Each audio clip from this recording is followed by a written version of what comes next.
Okay, welcome here all 50 participants just now to this third webinar in the TFE project Poland. The theme today is heat pumps, storage and flexibility. You have seen the program already. We have 3 presentations. The 2 first will be in English, and the last one from EMD will be giving in Polish. So I will give the floor to Niels from the Royal Danish Embassy in Warsaw. Please, Niels. Thank you very much, Lars. And I continue to be impressed by how many people are interested and engaged in these topics. So thank you all for showing up. I think it's pretty clear that you are not interested in hearing me or, for that matter, Lars talk on this, but you are interested in the clear and present examples of how you can make your systems more modern, more receptive to price. To the price lowering that you can get from employing heat pumps and storage, and the flexibility that both Fenagy and Atelier will be speaking about today. And I can really emphasize that from a Danish perspective, there is a lot of magic in both heat pumps and in storage individually, but really the key advantages that you get from both of these technologies working together are immeasurable. We are seeing across Denmark and across other countries that are employing these technologies together that not only do you get to take advantage of the times during the day where prices are low on the electricity market, but you also get to bank those lower prices, which is something that the power market dreams of doing at the kind of price points that we're seeing in the heating industry. So really, from the Danish Energy Agency's perspective, this combination of heat pumps and storage unlocks flexibility, both for the heating market, but also for the power market. And it leads to provably lower prices for the consumers, which of course is all what we're all working for. So I will leave my remarks with that and put it back over to Lars to kick us off. Thank you. Good. Thank you very much, Niels. Just to ensure that we all know what we are talking about today, the district heating systems we have seen until now, they have primarily been based on centralized heat production, but we're looking into a future where the district heating systems will be more and more electrified, meaning that we will use sustainable biomass, we will use waste heat from waste to energy plants and from industries, and in many cases it's necessary to boost the temperature of the surplus heat from these sources, boost the temperature by using heat pumps. But a heat pump is not just a heat pump. It's very important that you take into account the specific conditions in your district heating system in relation to flow temperature, return temperature, to be sure that you choose the right heat pump. Therefore, we have put that on the agenda for today. Furthermore, it's necessary that when we change the system from a centralized system to a system based on decentralized heat production, based on many different heat technologies, it's necessary that we have access to the needed software to optimize both in design phase and the operation phase, to optimize the production of heat from each of these technologies, including knowing how to use a heat storage, so you know exactly when to load it and when to reload it. And these examples focusing on heat storage will be covered by the presentation from the energy consulting company Atelier. So I will start to give the floor to Fenagy for the first presentation. So please, I'll stop sharing.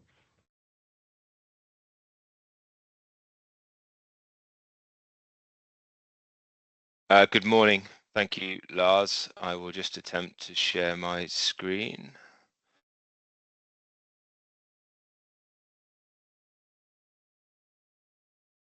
Hopefully you're... Yeah, we can see it now. Now looking at a picture of my face. unfortunately, but we'll quickly get off that one. Yeah. So thanks for having me along. I'm Paul Bevington, and I work for Fenergy, who are a Danish manufacturer of heat pumps. I'm actually their man in the UK.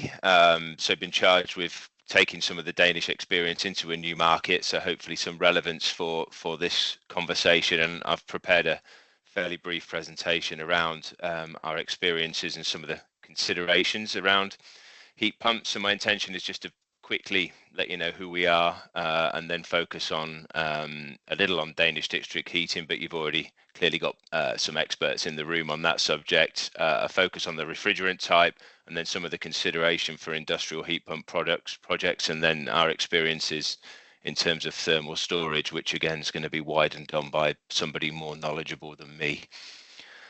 So in terms of who Fenergy are, quite quickly, we were a relatively young company. We were formed in 2020. We're owned by a global wholesale and OEM business called BioRef, which has allowed us to expand quite rapidly into some large manufacturing facilities in Aarhus, which are constantly growing. We're up to 100 employees, and we've to date sold more than 85 projects. Our product range is across natural refrigerants only, and I'll obviously touch on that, focusing on CO2 and hydrocarbons. And to date, those 85 projects equate to more than 260 megawatts of heat capacity. So we're dealing with very large schemes, and the product range covers both heat pumps and chillers and a combination systems where we provide heating and cooling where required, and we can go up to 3 megawatt of heat capacity from a single system. The largest project we've secured to date is a 16 megawatt air source heat pump, so we're involved in some pretty large schemes, and as such have gained quite a lot of experience from the field, and that's been extremely important in our success. We monitor all of the heat pumps we have installed in the market today actively, so we can learn from them and take the feedback that we get from those heat pumps and then feed that back into our product development and evolution to make sure we're offering the most efficient solution possible, and also reacting to the customer's requirements in terms of speed of demand and such like, to make sure we're meeting the market requirements. And that's been a really important part of our success, is taking those learnings. So in terms of our experience or the Danish district heating market, sounds like you've had quite a lot of guidance on this already, but there's around 400 networks or grids covering up to 70% of the country's heating demand. So it's a very mature market. A lot of these were established quite a long time ago, and as such weren't electrified. They were burning fossil fuels using things like biomass and gas, CHP, to provide power and heat, but they're now going through a process of electrification to give them the flexibility to use different energy sources to produce heat at the lowest cost, which is their key priority in networks. And about of that 260 megawatts we've sold, around 80% of that capacity, I would say, is in heat networks. So we're playing a part in that electrification and decarbonisation of the Danish district heating market. So I will get onto heat pumps, but I thought I'd touch briefly on why we're focused on natural refrigerants and why we believe that's important for the future of heat pumps. Some of you may be aware of some of the history of and evolution of refrigerant choices, but natural refrigerants have been around for a long time, all the way back into the late 1800s. But when CFCs were created, they offered perhaps an easier approach to heating and cooling, and as such, really the use of naturals, maybe with the exception of ammonia, was phased out. But these chemicals were found to be harmful to the ozone layer, and as such the Montreal Protocol was formed to phase out their use, and that in turn led to the rise in the use of F-gases, fluorinated gases, which subsequently were found to have their own issues in that they had a high global warming potential and were contributing to global warming. So various legislations were formed, particularly in the EU. The F-gas legislation has been an extremely successful tool in phasing down the use of these harmful refrigerants. And as a result of that legislation, in the last 20 or so years, there's been a significant rise in the use of natural refrigerants, particularly CO2 within the EU. More recently, with the Kigali Amendment, a lot of other countries around the world signed up to similar ambitions to there's the F-gas legislation lays out.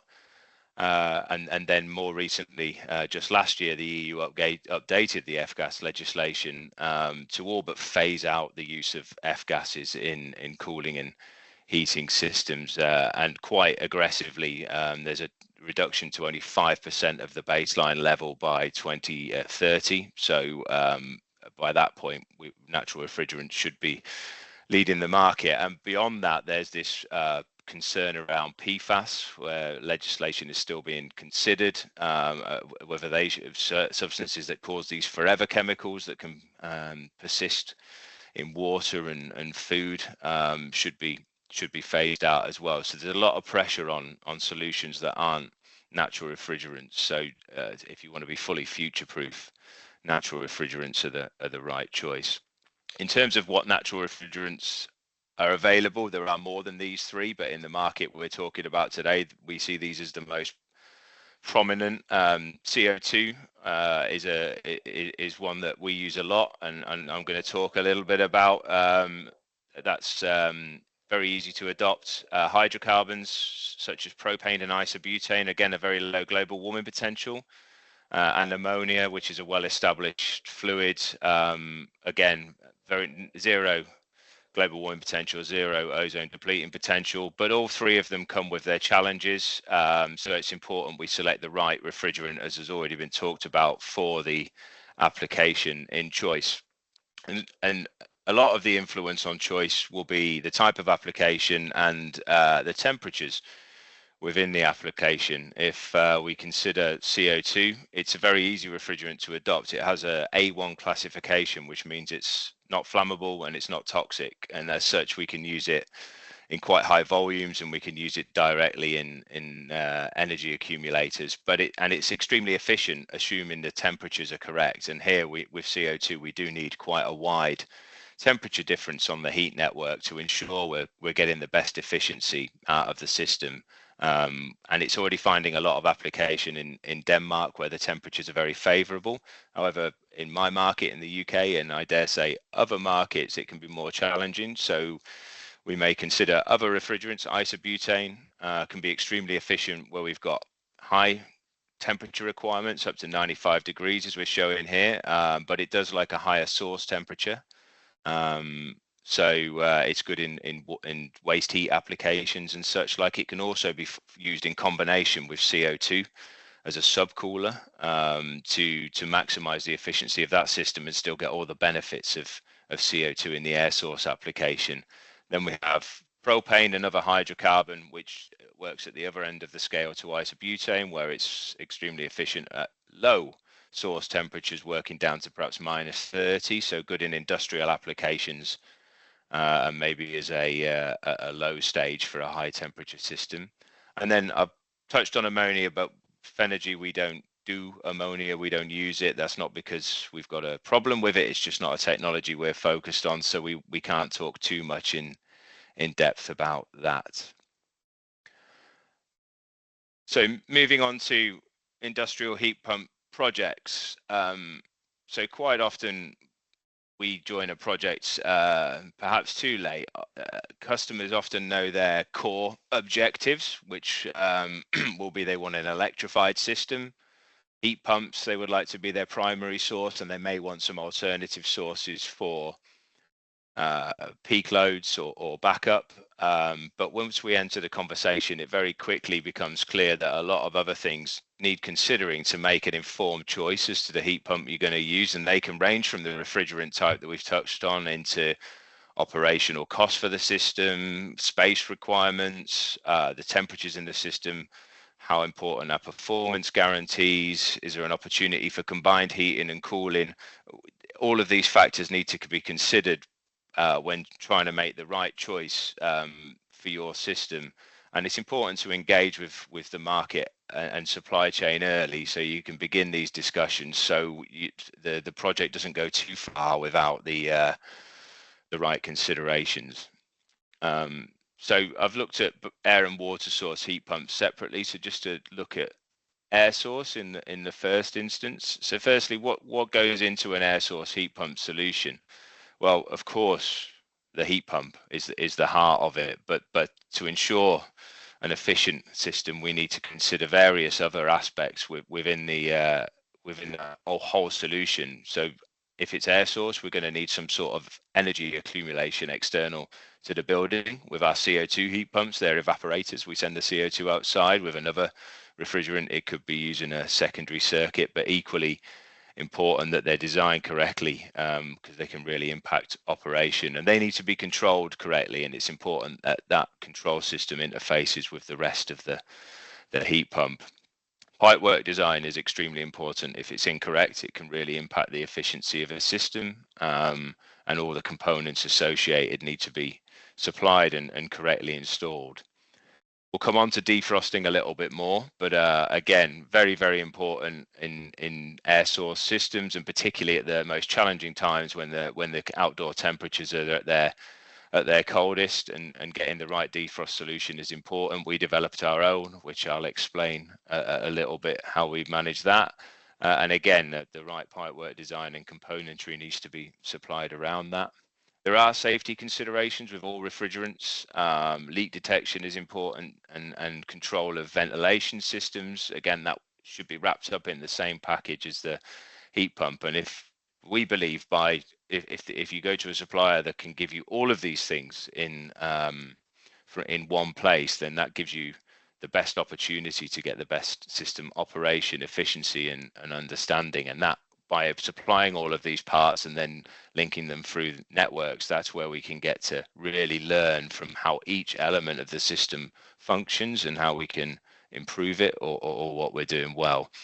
And then at the very end, commissioning is key. We commission all of our own heat pumps and performance test them to make sure that from day one we get the best and most efficient operation of the system. So there was a lot of concerns or challenges or considerations that I mentioned on that slide with all the bubbles. One of the big ones is the energy accumulators or evaporators. We're going to need a lot of external space. In these industrial heat pumps, we need to move a lot of air to extract the energy we need to generate the heat. As a rule of thumb, we would suggest around 100 meters squared of surface area per megawatt of thermal capacity. If that's not considered at the right point in the project, then when we come to engaging with customers, then they may not have sufficient space, and the only way to get around that is to compromise performance. So it's a really important thing to consider early on. They will be a source of noise, which of course can give challenges around other buildings locally, and making sure that we adhere with planning regulations. Recirculation can be a problem. I'm going to talk a little about that. So they need to be positioned in the best way to avoid air recirculation and artificially cooling the air onto the evaporators. And as I mentioned, they will require defrosting at certain conditions. Our experience is if the ambient temperature, the outdoor temperature, is below 5 degrees Celsius, then we need some amount of defrosting. And obviously, the lower that temperature goes, the higher the impact of defrosting on system operation. When we are defrosting, we generate a lot of water. So that needs to be thought about in the design of the systems to ensure that can find a way away from the units, and we're going to generate a fairly significant amount of cold airflow, which could impact neighbors, and I'll talk a bit about modeling of that. So I've mentioned defrosting a couple of times. That's because it's grown in importance. It's extremely impactful on system operation, but if done right, you can factor all of that into the design of the system and make sure that when we're in these defrosting conditions, we still understand fully what performance to expect. Our solution, and this is a simplified heat pump layout. On the left, we've got the heat pump itself, and on the right, the evaporators, and the orange and red lines are the heating system.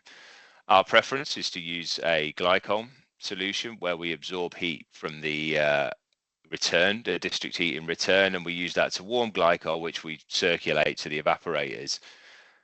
That has the added benefit that it actually cools the return slightly.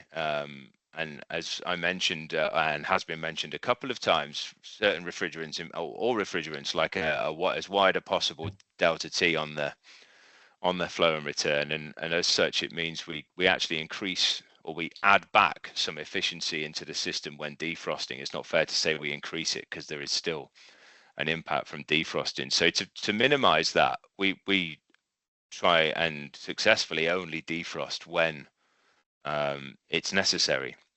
And we understand how it's necessary by looking at a range of different things. We look at the ambient temperature, we look at the humidity, which can give us some predictive information. We also look at temperatures in the evaporator coil and such, and most importantly, we look at the pressure differential across the evaporator. So only when those things tell us it's time to defrost will we engage with defrosting, and then we would insist on having multiple circuits in the evaporator. So here we've shown 4. That would tend to be a minimum, and we would defrost sequentially.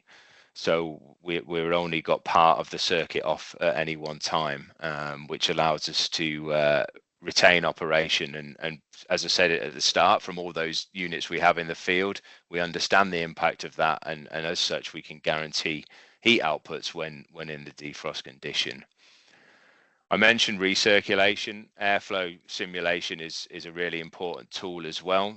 We can take local weather data. We've got a windrows here as an example to understand the dominant wind directions, and then we can plot those against evaporator positions and see when and how impactful the changeable wind directions will be. And these are some graphics from our CFD modeling tool, just showing where the different conditions there is a different impact on the air on temperature. To be sure we're accurate, we always consider an amount of recirculation in calculations, but it's extremely important we model it just to ensure we're not missing something, or it could be worse than expected, and that gives us an opportunity to consider the position of the evaporators.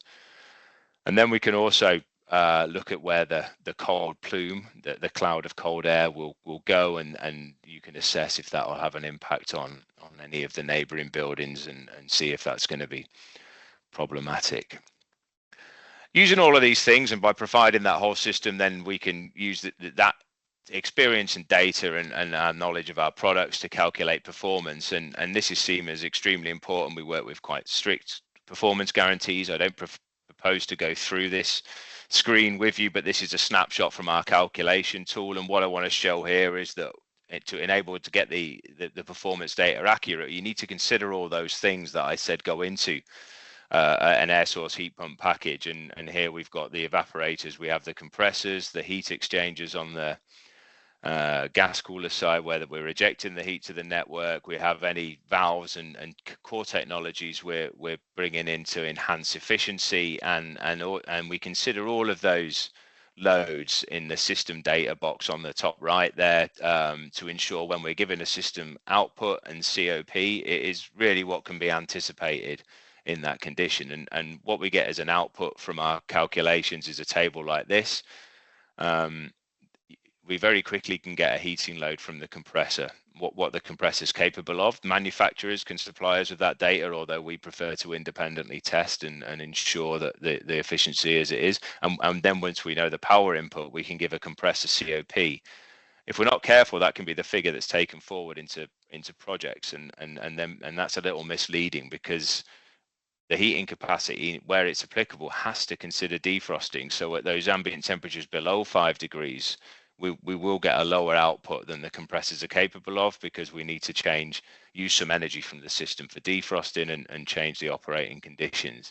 We've also got various other electrical loads, fans, pumps, auxiliary loads like valves and PLCs that need to be factored in, because they're part of the system. And only once we consider all of that information can we give an accurate COP, considering all of that data to make sure when you start your heat pump, it will do what we said it would. And a slightly quicker look at water source heat pumps. So water source could cover all manner of things. What it means is we don't use air as the source. We're using another means of fluid. There are various different opportunities. It could be that there's some waste heat for us to use, or some cooling for us to provide from industrial processes or data centers, perhaps geothermal, that can give us very stable conditions. Some refrigerants work much better with stability on the source side, or it could be like natural water sources like seawater, rivers, lakes, maybe sewage. That could be on the left hand side as well and be a bit more stable, where we needed to operate with a variable source but still with water as the application. But there are some things to think about. Water source on the face of it can seem much simpler than air source, but it often isn't the case in reality.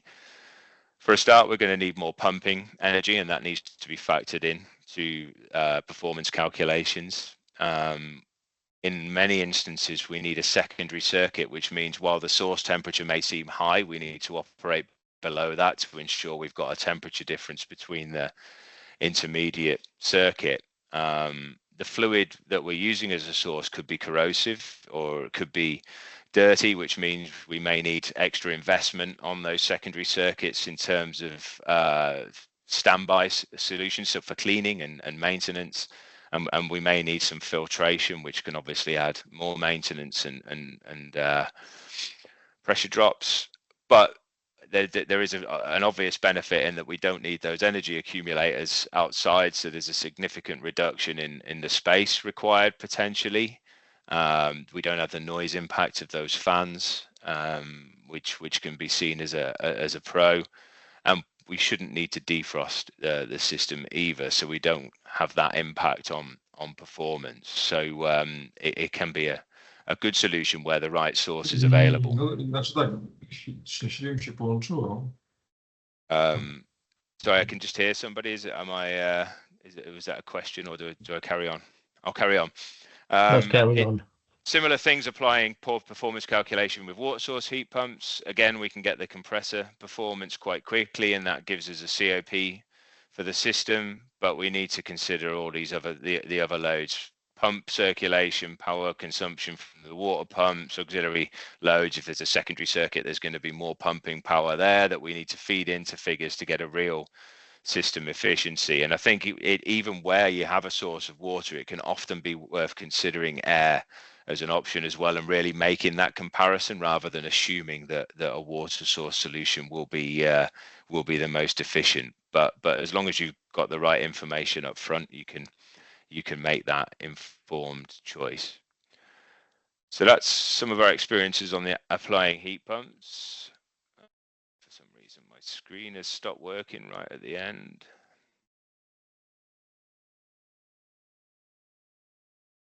Forgive me. Can you still hear me? We still hear you. Okay, I have frozen, I'm afraid. Forgive me, I have two slides left. So hopefully we can bring it back to life. So I just wanted to touch briefly on our experience with thermal storage. Hopefully I'm back with you. Big is good is a simplification of our experience, but in reality, we're seeing in Danish systems in particular, very large thermal stores being used. And I know that the next presentation is going to get into this in a lot more detail. But the benefit of that is that it allows decoupling and flexible operation. What we mean by decoupling is they can separate the heat requirement from the heat generation, because they've got so much in storage, and they can then use the energy markets to make sure they're only producing heat when it's the most effective in terms of cost to produce, and that they use that storage as a very effective tool in reducing the cost to the consumer. At times there will be where we've got a heavily renewable grid, like in Denmark, there'll be opportunities for grid balancing. That will be when there's an excess of energy available, and users and energy network operators can be paid even to access that energy. There are certain things that the heat pump needs to be able to do in that instance. In particular, it needs to be able to start extremely quickly and hit 100% capacity, and we've had to evolve our control system to allow us to start the system within 5 minutes, so they can access all of the energy required. But in being able to do that, then we can really help with the cost of heat production and the flexibility of the network. A rule of thumb we see often applied in terms of sizing of thermal storage is it's 0.5 meter cubed per kilowatt. So really quite significant thermal stores when you consider we're dealing with heat networks up to 10 to 15 megawatts of thermal output. But the investment, if possible, is worthwhile, and I think pays for itself extremely quickly. And if we use CO2 in the heat pump, it gives us another opportunity in terms of flexibility and using energy when it's available, because we can quite simply increase the temperature the heat pump is producing. For example, if we increase from 70 to 80, we can get another 30% of energy into the thermal store, which is potentially very valuable to the end user. So just to summarize, natural refrigerants are an important choice for heat pumps, and they're a proven solution for industrial heating, widely adopted in Denmark and further afield. It's very important that the right refrigerant is chosen for the application, and that's where engagement with the market early will help you make those choices and ensure that the best solution and the heat network is developed in the right way for the solution. For air source applications, we believe CO2 is really favorable because we can use it directly outside, and it's extremely efficient and reacts very well to changes in source temperature. Where the source is water, it may be that hydrocarbons and ammonia also need considering. CO2 can also play part in those applications, and thermal storage can play a huge role in the success of heat networks, and it's really, really important. And that was everything I prepared for you today. I hope it was of interest. Thank you for listening. Thank you very much, Paul. Very informative presentation. I felt as I was back in the classroom in the school, so at least I have learned something. Thank you. I will quickly give the floor to Matthias, who will focus specific on heat storage. So please, Matthias. Yes, thank you. I'll just try to share my screen here. I hope that you can all see my It's screen. fine. Okay. Just minimize this. So yeah, and thank you, Paul, for the easy transition. I'm going to talk about thermal storage systems. I'll give you an introduction to the different types of storages that exists, or at least some of them, and the most typical storages. Then we'll talk about capacity, and I think Paul already gave some of the advices that I will give. That big is better, but also try to emphasize that there's an optimum capacity, of course. And then we'll talk about integration with the heat production. So yeah, first question you might ask, why is there a need for thermal storage? Well, the main reason, of course, is the flexibility and the economic operation that it emphasizes. So, for example, you can use the thermal storage both as a seasonal storage, a weekly and daily storage, but also to produce or to discharge the storage in peak periods, so you minimize the production. In terms of economics, as you can see here, I just made sort of an example of how the spot price of electricity is fluctuating over time. So there's some periods, I will come back to this later, where the electricity price is very high, where you don't want to use your heat pump or electric boiler, for example, but you would rather run a CHP unit, for example. But if you only have a heat pump or an electrical boiler, it's beneficial to produce heat for thermal storage and discharge it when the price is very high. But also for maybe your existing heat producing units, such as boilers, may actually benefit from thermal storage, mainly because of the supply temperature for the boilers. It's kept at a more constant level, which gives you a more stable operation and actually can increase the overall efficiency of your boiler. Then there's the sort of natural benefits where you get the static pressure from an open tank or a pressurized tank. So in your district heating, if it's directly connected to a district heating network, you will have the static pressure. And then to sum up why thermal storage is a good choice. Thermal storage is actually the cheapest way of storing energy at the moment, at least. So the whole concept of a thermal storage and how it's designed, it's based on this thermal stratification and a stratified temperature profile. I've tried to give an example of this on your right. So we have this thermocline, which is a layer in between where the temperature changes rather rapidly. So when you charge and discharge your thermal storage, it's actually this thermocline moving up and down. Then there are some practical considerations. In order to keep this thermocline, you need to have a laminar flow, so you don't have this turbulence in your diffusers. And also you need to place the diffusers in the most optimal way. If you have a source of, for example, a boiler, it might produce 95 or 100 degrees.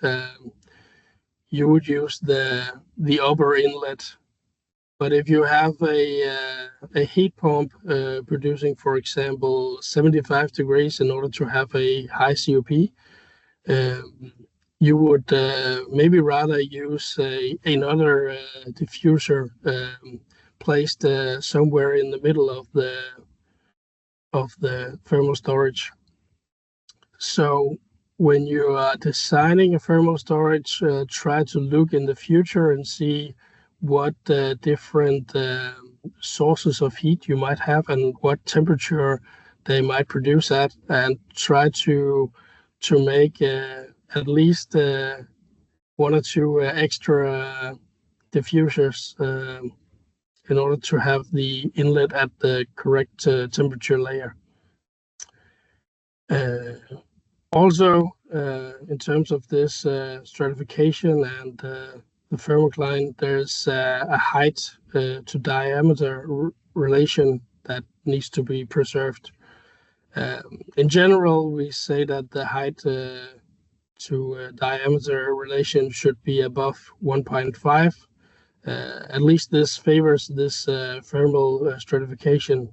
So that means a high and slender design of thermal storage. However, the design of the diffusers today also allow for a lower height to diameter relation of 1 to 1.5.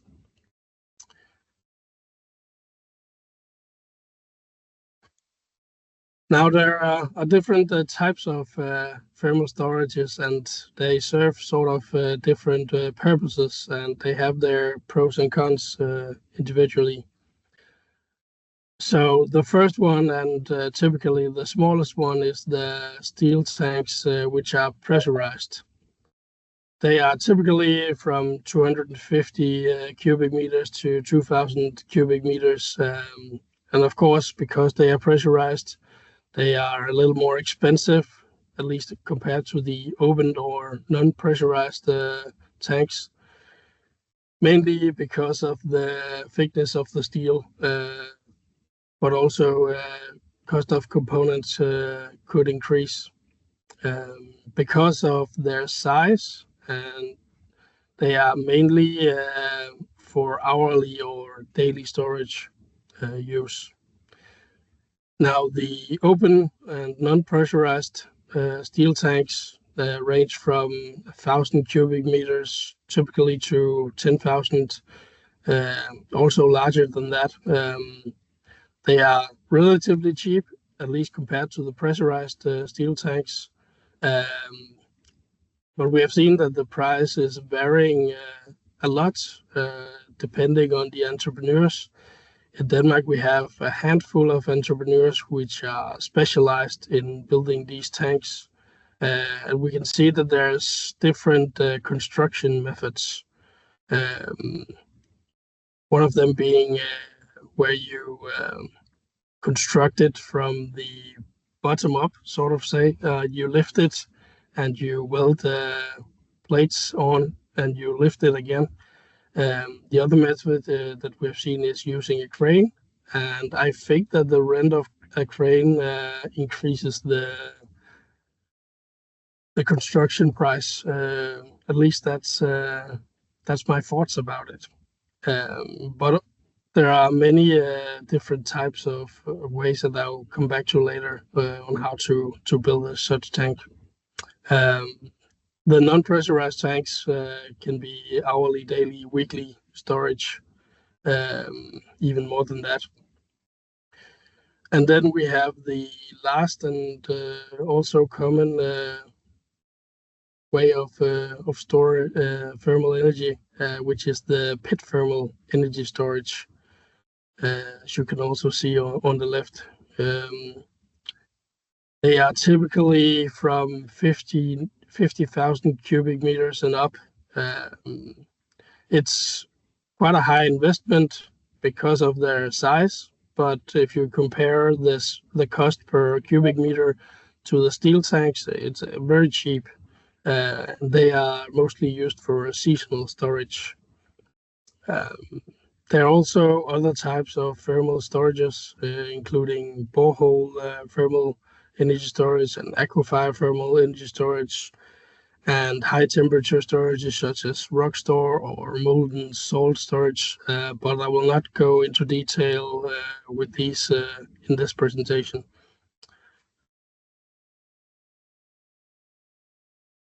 So the concept of the thermal storage in terms of steel tanks, there's a foundation, typically a concrete foundation. And as I mentioned, this steel construction, typically welded from plates, and then you lift the whole construction, weld on another section, and so on. But there's also a lip system where you actually utilize a steel coil and you have a continuously weld. So new methods and new systems are being developed for the case of constructing steel tanks. As I mentioned, we have at least two diffusers, one in the top and one in the bottom for supply and return. And of course, you should design these diffusers for a laminar flow, which means that they are actually quite large in size.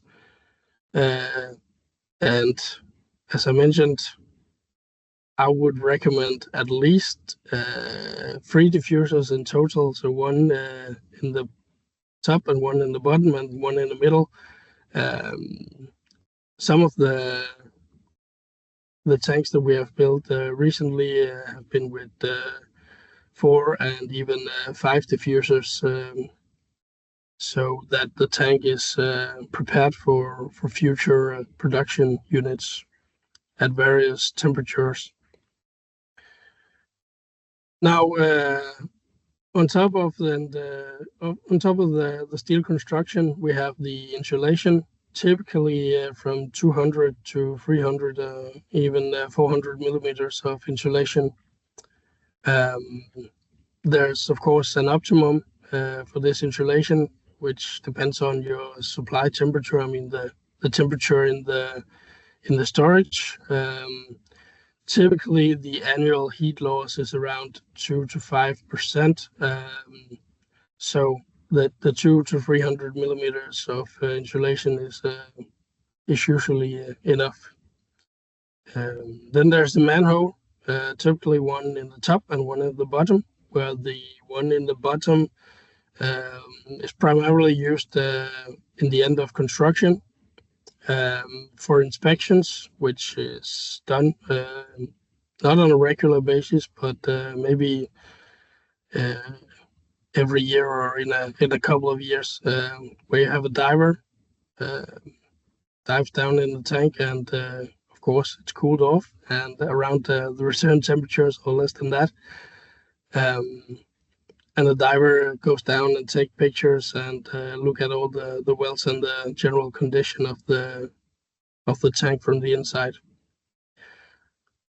Now, on top of the insulation, we have the facade, and can be sort of anything. Trapezoidal panels are the most commonly used in Denmark due to its design and price, but we also examples of slate tiles and so on. Now, in the cavity of the tank, there will be some space of air, and to not have this risk of corrosion, we have a nitrogen generator, which produces nitrogen, provides nitrogen to this upper cavity, and when you have changes, you discharge and charge the tank. Of course, the level of water will increase and decrease, so you have to more or less on a continuous basis produce nitrogen to provide for this upper cavity.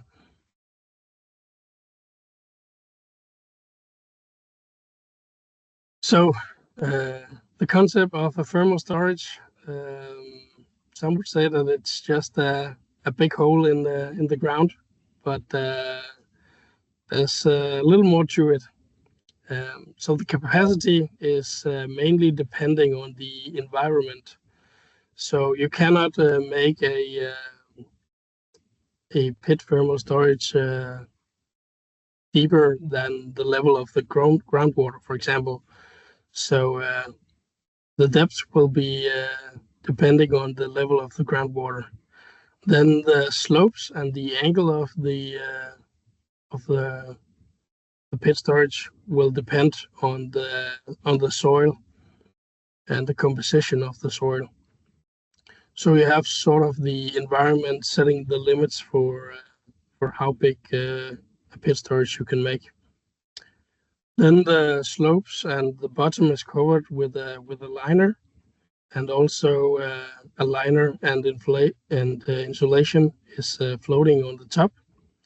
And typically it's nowadays being held in place by gravel, which also then leads the rainwater to a number of pump drains, so you can pump out the water, not compressing the insulation. There are some limitations in regards to these pit storages. We have a maximum temperature of around 90 degrees. It's due to the durability of this upper liner, and also because water will diffuse through it at higher temperatures. The annual heat loss is from 20 to 30 degrees, again, depending on the temperatures and the design. You would have at least 2 diffusers. Many of them are made with 3 or 4 diffusers. And again, you would have a manhole for diver inspections.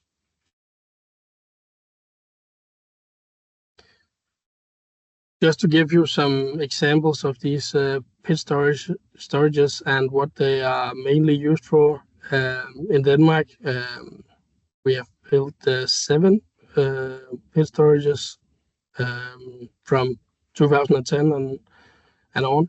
They range from 60,000 cubic meters to more than 200,000 cubic meters. And as you can imagine, they can hold a lot of thermal energy from more than 5,000 to more than 18,000 megawatt hours. So in relation to the bigger heat pumps in Denmark, which are 10 to 15 megawatts, it will require a lot of operational hours just to fill up these pit storages. And therefore they need a high capacity production unit for the whole storage to be utilized. And also, as you can see in these pictures, most of the pit storages in Denmark are made in relation to the construction of a larger solar thermal collection system. So it will become a seasonal storage for these solar collectors. We are right now in Denmark beginning to utilize these pit storages even more. I just recently made a project actually with the company in the bottom picture. We have implemented a heat pump so that the efficiency of we can subcool the pit storage utilizing this heat pump. So we decrease the temperature of the pit storage to 15 to 20 degrees. And by doing that, we increase the efficiency of the solar thermal collectors.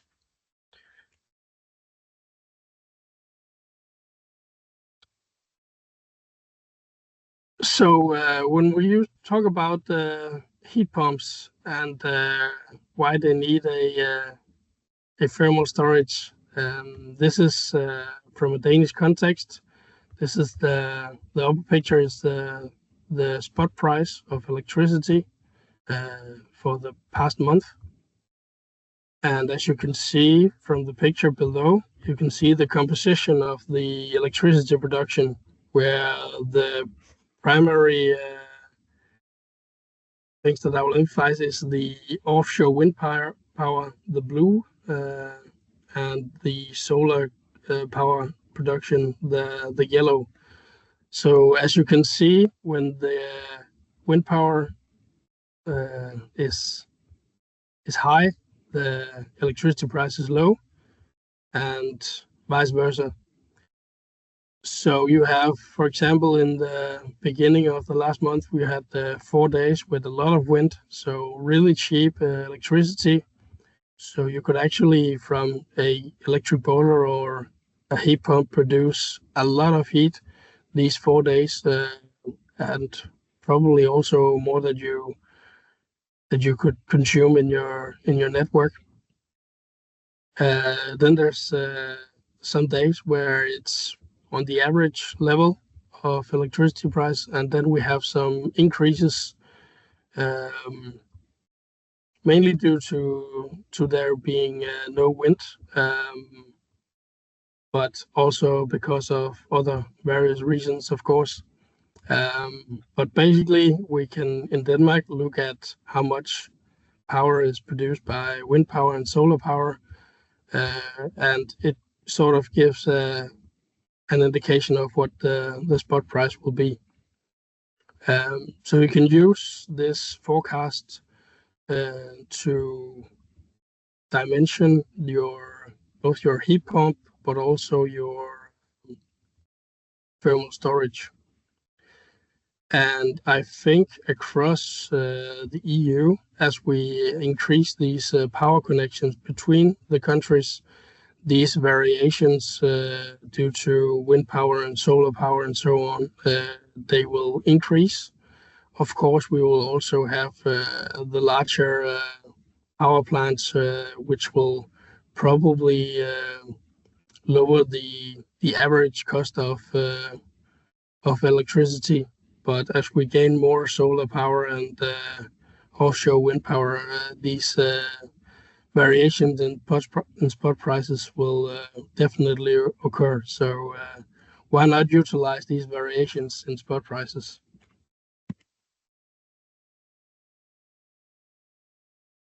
Of course, the natural gas price is also varying over time, but not as frequent and not as much as the electricity prices, which is why we focus on utilizing the electricity price. You could use the storage for several things. CHP production, electricity production is favorable when the spot price is very high, of course. Then you have the heat pump, and with a CRP of 3, for example, you are less vulnerable to these variations, but you can still utilize the very low prices, which makes the heat pump favorable in many of the hours of the years. Then we have the electro boiler, which is low investment costs, at least per megawatt capacity. But the electric boiler with an efficiency of nearly 100% is economically feasible for a fewer hours than the heat pump. Now, the electrical boiler then is capable of doing startups at very short time, which makes them feasible for grid balancing. We also see heat pumps, for example, from Fenergy, that are reaching the requirements for startup time, and they can actually, to some extent, also be used for grid balancing. But for grid balancing, you need this thermal storage capacity because you have to be able to start your electric boiler or heat pump, could also be your CHP, at any given time. And the more you can bid, of course, the more you will earn. So a high storage capacity is favorable in this example. Now, just to give you a sort of understanding of how the potential is for thermal storage, I just made a brief simulation. I put in a 50,000 megawatt hour annual heat demand and a sort of reference boiler, could be anything, but with a price of 300 Polish zloty per megawatt hour. And then I included a 10 megawatt electrical boiler running off a spot price and included 50 Polish zloty per megawatt hour as a sort of tariff. So the annual cost of operation without any thermal storage was almost 15 million zlotys. Then if I include the storage of 2,000 cubic meters, I was actually able to reduce the cost by 22%.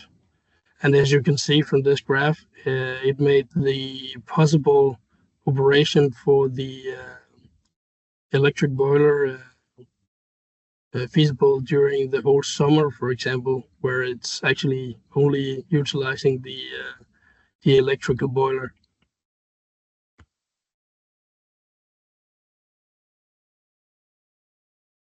You can do various calculations in order to have the optimum capacity calculated, or you can look at the weather data. This is the case of Vojens, where we established a high temperature steel tank in order to increase the expected lifetime of this floating liner.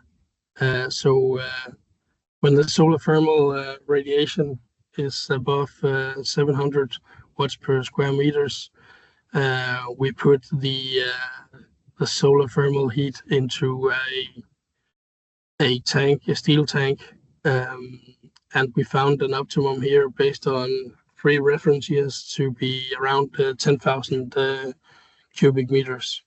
And that is actually under construction at the moment. Now, to sum this all up, I also have some experience and recommendations that I will give to you. Look at the variations in fuel prices and the duration of these periods with high fuel prices or spot prices when sizing these thermal storages. As a context, the wind is typically affecting the electricity prices on average for 2 to 3 days. Then, as Paul was also mentioning, make the storage a bit larger than what you initially expected. Think big. And think of the future production units in terms of both the number of diffusers, but also where you will place the diffusers in the storage. And if the thermal storage is put out of operation, make sure that you can make some sort of recirculation, so you will avoid the growth of microbes, bacteria, and algae, so on.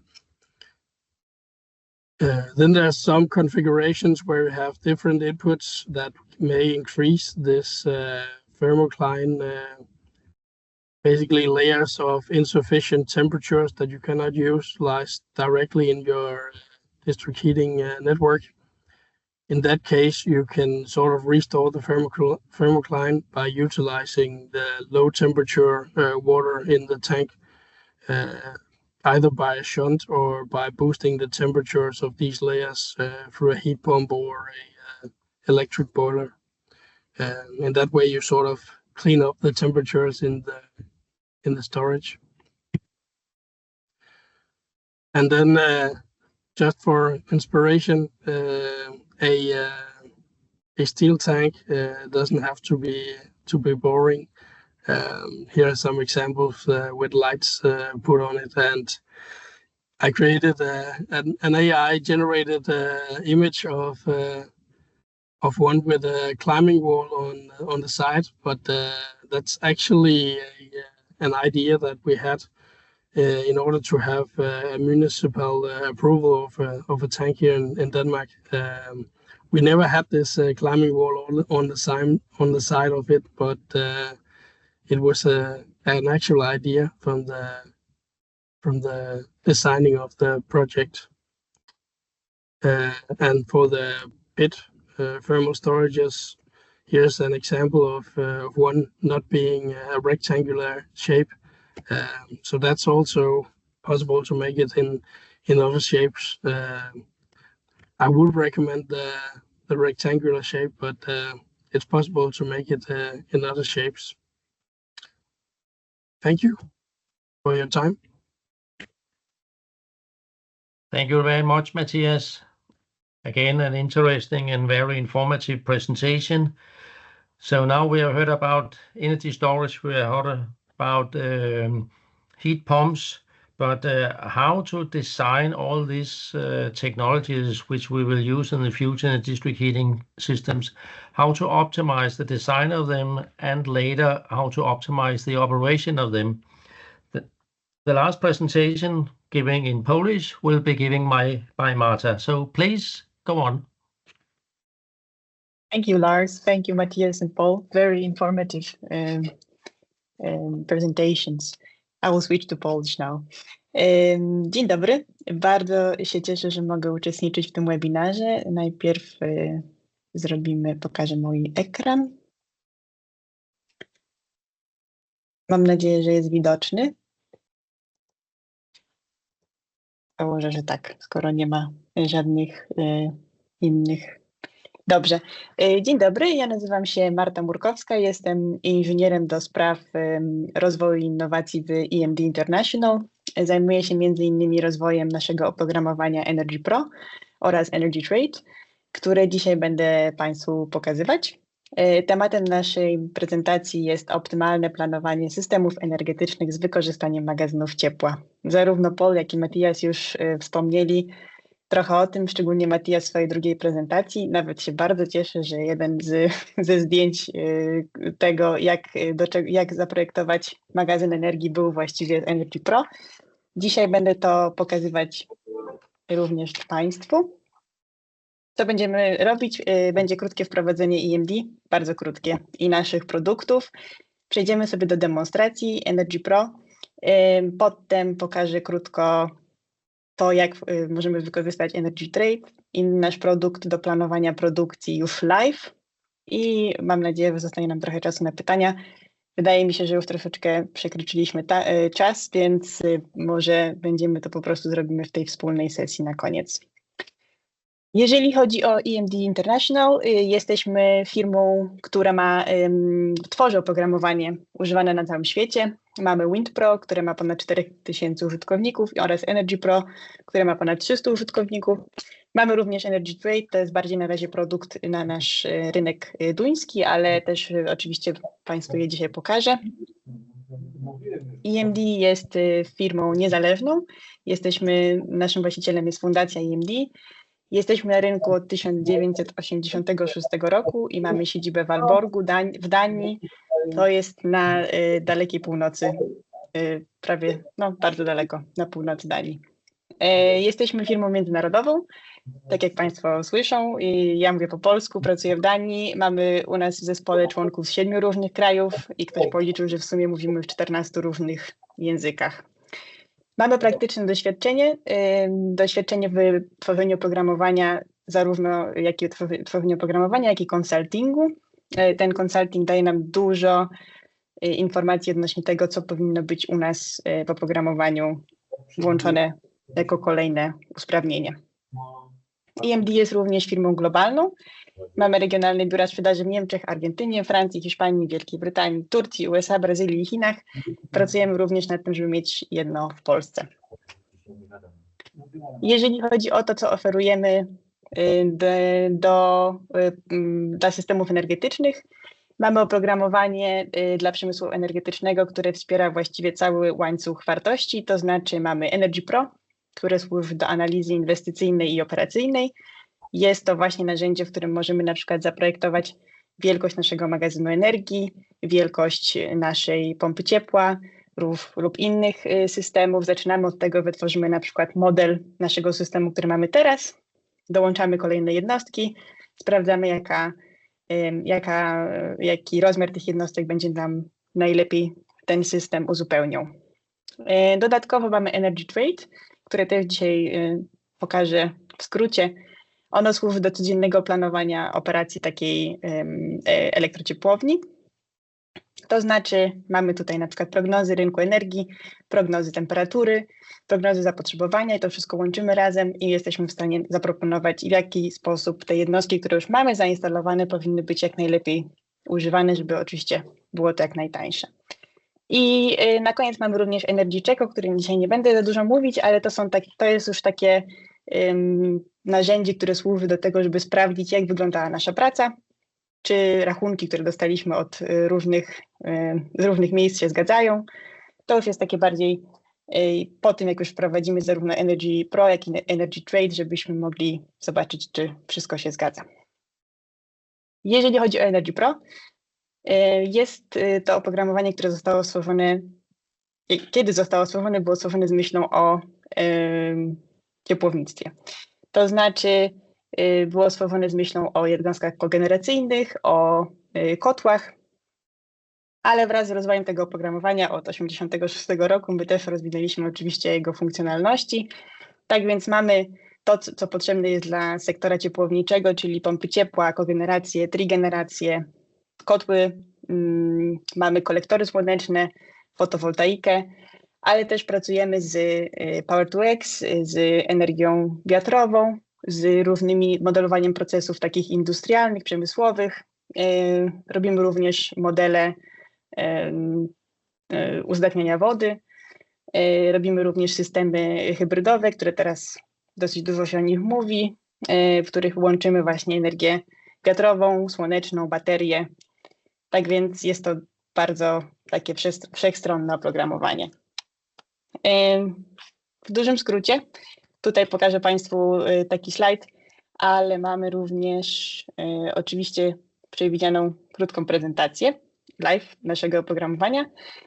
Jeżeli chodzi o Energy Pro, to jest to graficzny przede wszystkim mamy tutaj graficzny interfejs umożliwiający modelowanie dowolnego systemu energetycznego.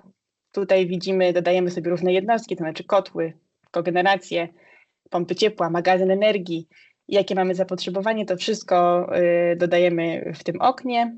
Dodajemy również oczywiście opłaty za funkcjonowanie tych wszystkich jednostek, tak jak zresztą Matias wspomniał, można dodać opłatę za produkcję ciepła, można dodać oczywiście przeróżne podatki, opłaty środowiskowe i tak dalej.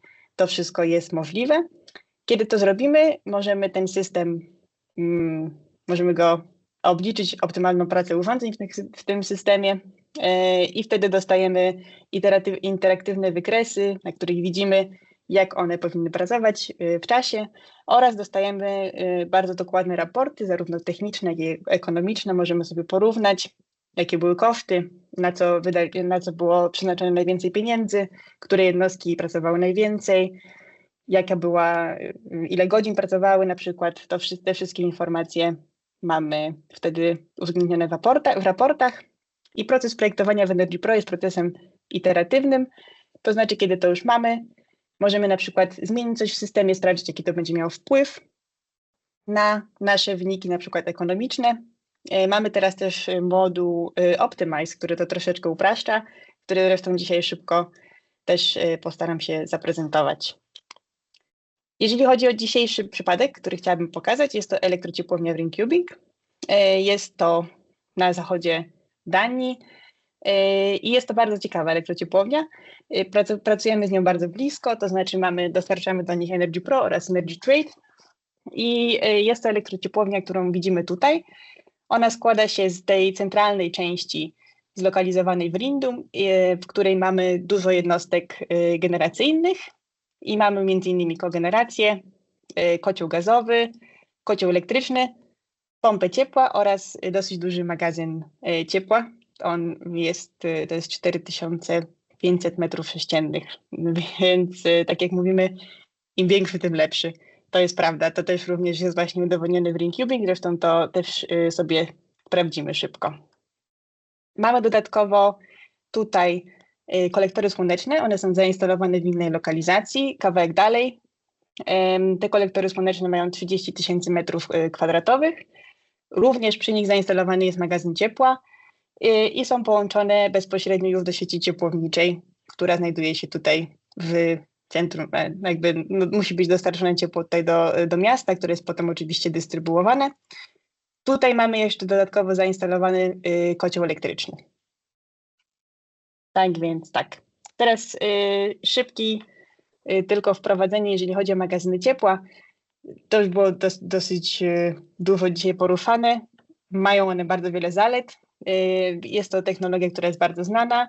Zwiększa znacznie elektryczność pracy w elektrociepłowniach miejskich, to znaczy możemy sobie te jednostki właściwie przy dużym rozmiarze dowolnie używać, właśnie biorąc pod uwagę na przykład ceny na rynku energii, ceny paliwa. To wszystko jest wtedy, daje dużo większą elastyczność.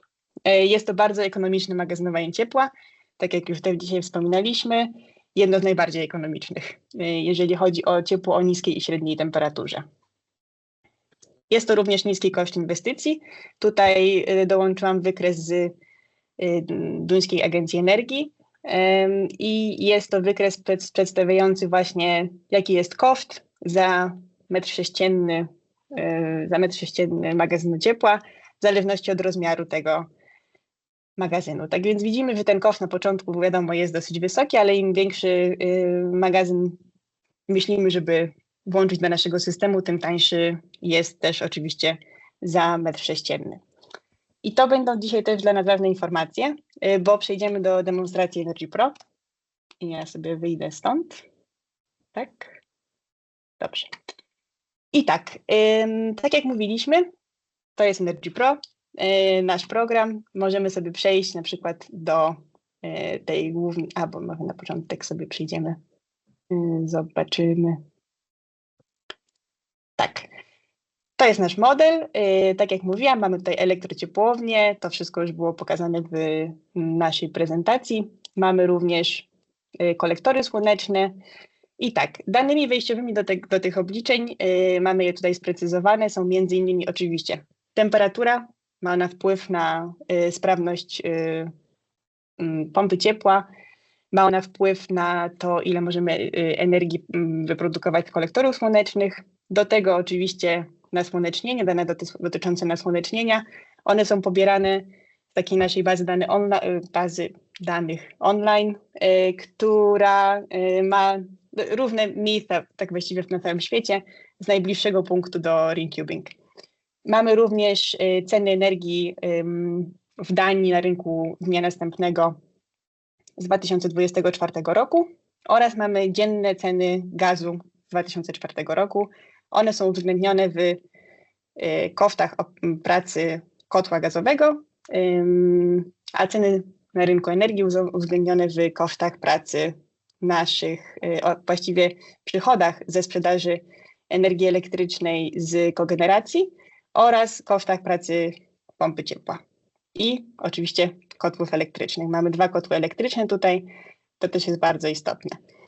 I tak, dodając sobie to wszystko, tworząc taki model, to jeszcze tylko tak otworzę, jeżeli chodzi o zakładkę ekonomii, to są wszystkie płatności, które uwzględniliśmy, jest ich dosyć dużo. Mamy również taryfy dystrybucyjne, mamy również przeróżne podatki. System opłat jest dosyć skomplikowany akurat, jeżeli chodzi o Danię, więc mamy tutaj różne też podatki, na przykład za CO2, za pracę tej kogeneracji, są zwroty tych opłat, to wszystko mamy tutaj uwzględnione. I jak już stworzyliśmy sobie taki system, możemy spojrzeć na to, jak to wygląda w praktyce i jak wygląda praca takiego systemu. Tutaj akurat wybrałam taki ciekawy tydzień z maja 2024 roku i tak jak mówiliśmy, mamy bardzo dużą możliwość magazynowania ciepła. Mamy 4,5 tysiąca metrów sześciennych w centralnej części i mamy dodatkowo jeszcze około chyba 2000 metrów sześciennych w tej części, w której są kolektory słoneczne. I to daje nam bardzo dużą przewagę, jeżeli chodzi o to, jak możemy naszym systemem operować, szczególnie właśnie wtedy, kiedy to zapotrzebowanie na ciepło nie jest tak wysokie. Ponieważ mamy tutaj jednostki, które mają oczywiście wystarczającą zainstalowaną moc, żeby funkcjonować również zimą, ale latem dochodzi do tego jeszcze bardzo dużo produkcji z kolektorów słonecznych. I tak jak widzimy tutaj, na przykład mamy sytuację, w której prawdopodobnie tydzień wcześniej mieliśmy troszeczkę mniej produkcji, wyższe ceny. Wchodzimy sobie w tydzień, w którym ceny w ciągu dnia spadają właściwie. Tu mamy na górze ceny energii, tutaj mamy produkcję ciepła, a tutaj mamy naszą zawartość ciepła w magazynie ciepła. I widzimy na przykład, że tutaj wchodzimy sobie w okres, który tak właściwie coraz bardziej regularnie pojawia się w Danii, kiedy jest ładna pogoda, to znaczy mamy ujemne ceny na rynku energii, związane z tym, że mamy bardzo dużo produkcji z fotowoltaiki i w tym momencie widzimy, że bardzo nam się opłaca, żebyśmy włączyli oczywiście pompę ciepła, która tutaj właściwie pracuje jako taki base load, ale dodatkowo mamy też włączone kotły elektryczne, żeby skorzystać z tych niskich cen energii, właściwie produkować ciepło za darmo.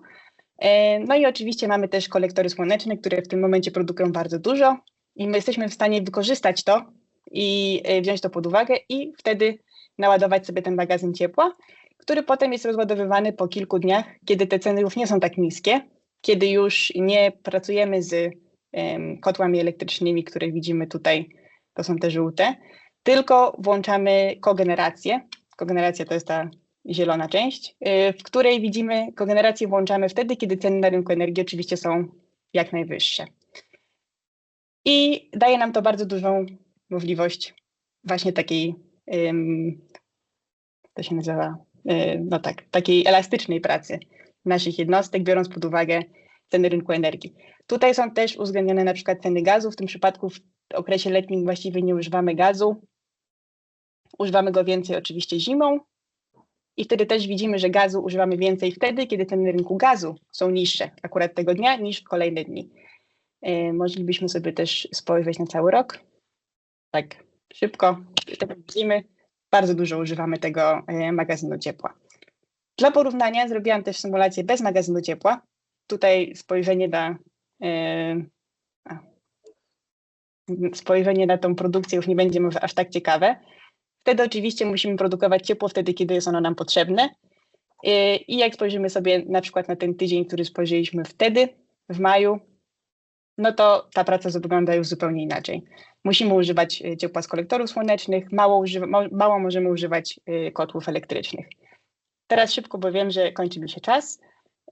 Możemy sobie również porównać te możliwości. Regulskiego Bogusia. Nie wiem, czy to było pytanie. Okay. Chyba nie. Dobra, więc tak, jeżeli chodzi o raporty, możemy sobie na przykład porównamy sobie cashflow. Tak jak zresztą Matthias wspomniał też w swojej prezentacji, do tych samych wniosków dochodzimy również tutaj.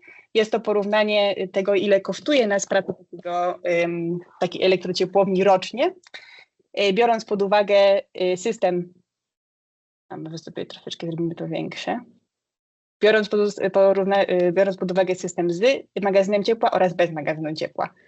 I wtedy, jak spojrzymy sobie na to, ile możemy zaoszczędzić, są to bardzo duże wartości, to znaczy właściwie prawie 7 milionów koron rocznie oszczędzamy na tym, że mamy ten magazyn ciepła. Magazyny ciepła są stosunkowo tanie, tak jak pokazywałam na slajdzie. Bardzo szybko jest też możliwość optymalizacji magazynów ciepła z użyciem Energy Pro.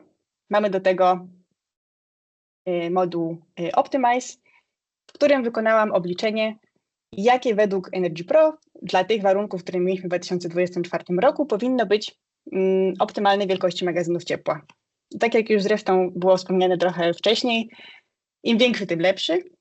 Tak jak widzimy, on sugeruje, żeby było więcej zainstalowane, by był jeszcze większy zainstalowany magazyn ciepła w centralnej części i trochę mniejszy magazyn w części tej, gdzie mamy kolektory słoneczne. Tu też możemy sobie szybko spojrzeć na ten jeden tydzień tutaj. Tak. I tak jak widzimy, dzięki temu mamy jeszcze więcej. To jest pokazane to, co mamy teraz zainstalowane w systemie. Tutaj dochodzimy do tej nowej zainstalowanej ilości magazynu ciepła. Używamy go jeszcze więcej, możemy produkować jeszcze więcej ciepła w tych godzinach, kiedy nam się to opłaca. Teraz szybko przechodząc z powrotem do naszej prezentacji. Tak, w ramach szybkiego podsumowania, tak jak mówiłam, bardzo dużo możemy pieniędzy oszczędzić instalując taki magazyn ciepła. Mamy wtedy bardzo dużą możliwość tego takiego elastycznego operowania naszymi źródłami. W naszym przypadku Energy Pro znalazło jeszcze lepsze rozwiązanie, w którym jeszcze dodatkowo około 400 000 rocznie koron jesteśmy w stanie oszczędzić, instalując troszeczkę większy magazyn. Teraz tak, mamy już taki zainstalowany system, wybraliśmy sobie magazyn, wybraliśmy wszystkie jednostki. Co zrobić, żeby móc tak właściwie pracować z nim tak optymalnie, jak policzyło nam to Energy Pro? Do tego mamy możliwość używania Energy Trade. I tak, korzyści to jest tak właściwie też screen z wczoraj z Ringcubing, właśnie z ich systemu. Mamy na górze prognozy energii elektrycznej, te czarne to jest prognoza. To szare to jest to, co już wiemy, że na rynku takie ceny będą. Mamy tutaj wyszczególnioną produkcję ciepła, produkcję energii elektrycznej i zawartość magazynu ciepła. Te same płatności jesteśmy jeszcze raz znowu w stanie wziąć pod uwagę oczywiście ceny na rynku energii. Widzimy na przykład, że tutaj mamy, prawdopodobnie będzie bardzo wietrznie, dzisiaj po południu, jutro, i mamy bardzo niskie ceny na rynku energii i dlatego możemy produkować wtedy z użyciem naszych kotłów elektrycznych. Tak, mamy dużo korzyści z Energy Trade. Mamy graficzny przegląd historycznych i obecnych i przyszłych operacji. Tu mamy część historyczną, mamy tą linię, która odznacza nam moment, w którym przechodzimy, jesteśmy teraz tutaj. To jest to przyszłość, którą my planujemy, jak powinno być jak najlepiej używane nasze jednostki. Mamy też wyszczególniony koszt, to jest koszt pracy przez ten tydzień. Mamy pokazane, jaka jest cena za megawattogodzinę ciepła w tym tygodniu. Te wszystkie dane są też również dostępne w Energy Trade. To jest taki slajd, w którym głównie pokazujemy, na jakiej zasadzie to działa. Oczywiście my bierzemy pod uwagę to, jakie klient daje nam dane wejściowe, to znaczy podatki, ceny, taryfy, które musi płacić. Do tego my zapewniamy prognozę zapotrzebowania na ciepło, temperaturę, natężenie promieniowania, prędkość wiatru. Mamy też to jest troszeczkę inny koncept niż może w Polsce, ale dostajemy między innymi tą prognozę cen na rynku energii od tego, kto zajmuje się obrotem energii i czytamy ze systemu SCADA informacje dotyczące tego, jak teraz pracuje system i jaką mamy zawartość ciepła w magazynie ciepła. To wszystko bierzemy pod uwagę i optymalizujemy na następny, i tutaj różnie od 5 do 7 dni, jak to powinno wyglądać. To jest nasz produkt Energy Trade. Pracujemy nad Energy Trade 2.0, więc to też będzie dosyć nowe, to będzie też nowy produkt od nas dostępny, jeszcze lepszy niż to, co mamy teraz. To było wszystko z mojej strony. Starałam się zmieścić w czasie, chociaż wiem, że troszeczkę przeszliśmy ponad to, co było zaplanowane. Dziękuję bardzo za uwagę. Thank you very much, Marta. Very inspiring presentation. In the good old days, it was easy to operate a district heating system. It was just a matter of how to put coal into the boiler. Exactly. Now it's getting more and more challenges. The challenges. we have heard today gives a clear picture that it will be quite different in the future. And here it's important to underline that the future, that's not next week or next month or next year. Your future and our future in the district heating sector started last week. So the presentations you have heard today, it gives a picture of what you have to put focus on when you are back to work later today. So this was the last webinar in this GFP project. I hope you have had benefit of it. You will have access to the presentations later, and all the presentations, they have been recorded, so they will also be available. I don't know if we have one question or two questions.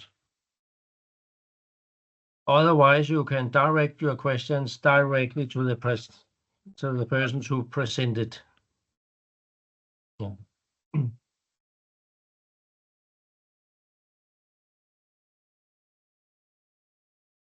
It seems that it was clear for all. Or maybe they are just confused on a higher level. Good. Good. Yeah, I will thank the participants and the three companies presenting the know-how they have on the market, and wish you all good luck for the further green transition of the Polish district heating sector.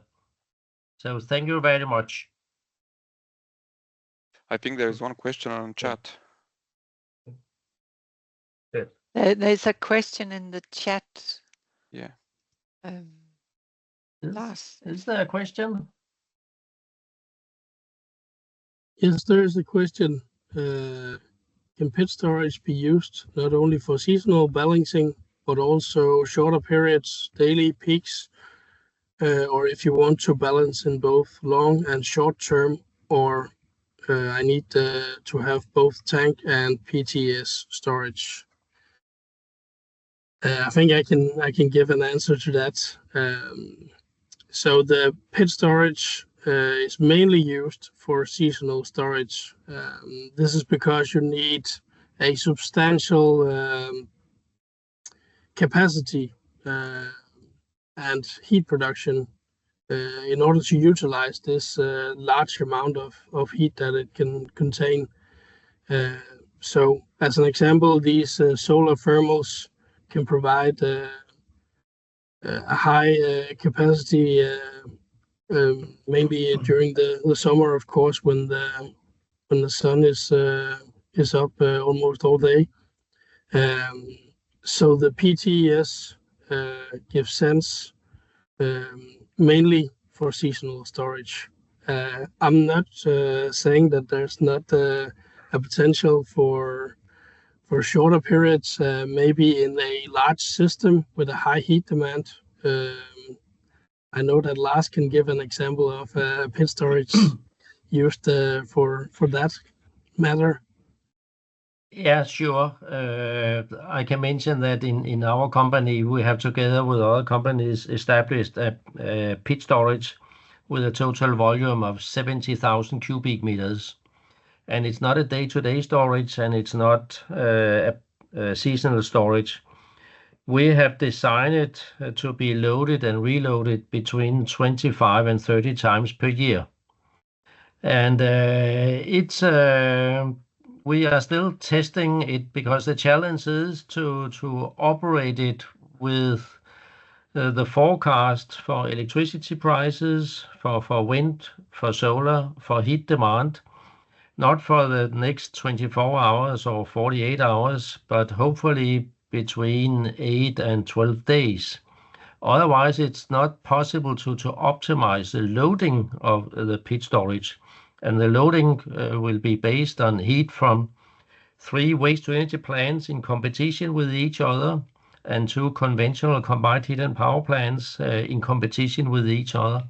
So we have, in fact, 7 different production units in competition with each other, and they have all access to the storage if they can offer an attractive price for the district heating consumers.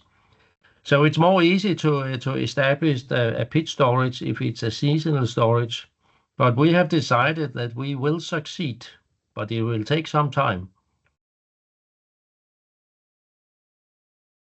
I think there's some other questions. I can translate one of them. Basically says, how many temperature sensors do you need in a steel tank? Typically, we have one for each meter. So if it's a 20-meter tall tank, we have 20 meters or 20 sensors for measuring the temperature. Yeah. Okay, it seems that it was answers to the questions about the PTS. Otherwise, you're always welcome to contact us again. Okay. So only 8 minutes delayed. So thank you very much. Goodbye. See you later. Thank you. Thank you. Bye.